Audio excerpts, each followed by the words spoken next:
வணக்கம்.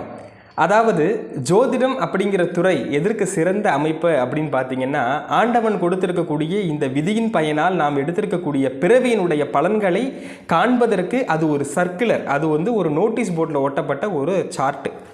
அந்த மாதிரி தான் சொல்லணும். ஏன்னா அதை பார்த்து எந்தெந்த நேரங்களில் நன்மை நடக்கும் தீமை நடக்கும் அப்படின்னு சொல்லக்கூடிய விஷயத்தோடு அது அடங்கி விட்டதை தவிர, அதிலிருந்து ஒரு அப்டேட்டாக நம்ம இதை மாற்றி காட்டுகிறேன் பார் அப்படின்னு நம்ம சொல்ல முடியாது. நண்பர் ஒருவர் கேட்டிருந்தார், அவர் ஜாதகம் பார்க்க வந்திருந்தார். அப்போது அவருக்கு கிட்டத்தட்ட ராகு திசையில் குரு புத்தி, ராகுவுக்கு குரு சஷ்டாஷ்டமமாக அமைந்திருந்தது. அடுத்ததும் பார்த்தீங்கன்னாக்கா ராகுவில் குரு புத்திக்கு அப்புறம் சனி புத்தி. அவரும் ராகுவுக்கு 12இல் அமர்ந்து தொடர்ந்து அவருக்கு கண்டகச்சனி அஷ்டமச்சனி போன்ற கோச்சார நிலைமைகளும் சரியில்லாத போது அந்த ஒரு 3 வருஷம் நல்லா இல்லை, எதுவும் இன்வெஸ்ட்மெண்ட் பண்ணாதீங்க அப்படின்ற மாதிரி நம்ம சொல்லியிருந்தோம். அதை மீறி அதை மாற்றுவதற்கு வழி இருந்தால் சொல்லுங்கன்னு கேட்டார். அதனால் ஜாதகத்தில் இருக்கக்கூடிய பலன்களை மாற்றுவதற்கு வாய்ப்பில்லை. பலன்களை படிப்பதற்கு மட்டும்தான் ஜோதிடத்திற்கு